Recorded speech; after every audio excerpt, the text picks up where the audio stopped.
You see the footwork. You see the angles. You can't do nothing about that. Step here. You can't do nothing about that. The quickness. It's too fast. Too fast. Solid training. Look at me. Not even breathing hard. Did like 7 straight minutes. Well, first we did the warm-ups.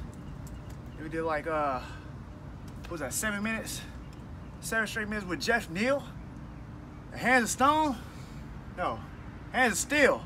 They don't even matter. That motherfucker's a hitter. Did 7 minutes, did 14 total? I ain't breathing hard. Your boy's cardio's off the chain. I know you saw the footwork. I know you saw the angles. You saw what your boy was doing. Shh, don't tell nobody. We'll see you June 9th. So Mike, would you say this is the hardest you've trained for a fight?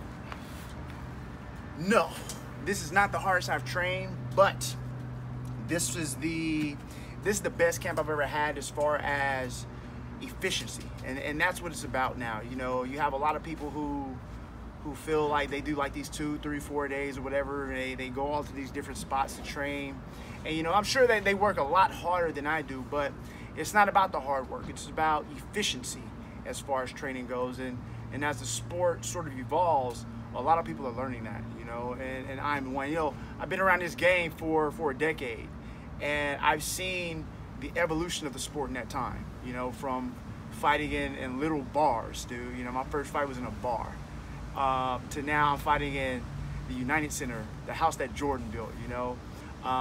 I've seen the sport grow, and as far as training, you have to be smart. You know, you've heard the stories.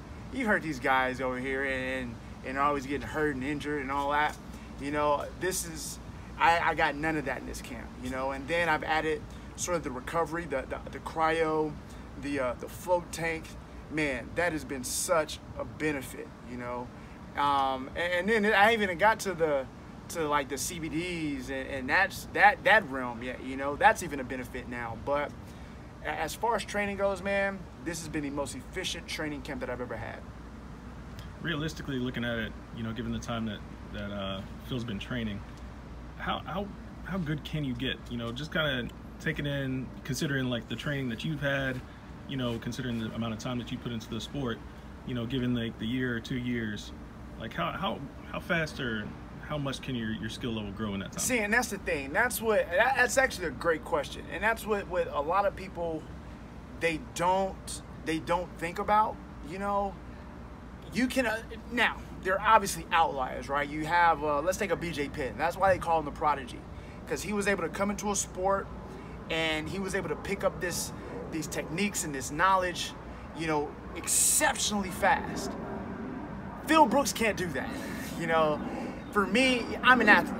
You know, when my very first sport was baseball, I've done basketball, football, tennis, swimming, track, and that's all before I got into fighting. You know, so I'm a natural athlete, and Phil is just not. You know, I know he did the professional wrestling, but he got to where he was because he was a hard worker. You know, but even with that, he had to work 5 times as hard as the other guy who was possibly a football player or some type of athlete, you know? So in this short period of time, let's count the fact that, let's say he began jiu-jitsu, let's say 5 years ago, right? That was at the time he was still in professional wrestling. So his time is being split up with the wrestling training as well as like appearances and things like that. So you can only get so good. And now I know he's doing privates and stuff like that, but even still, you can only get so good in that short period of time. Now he takes the wrestling out and he starts training full time in MMA. Again, he's not an athlete. So now you have to learn the striking and the wrestling. And look, I'm a striker.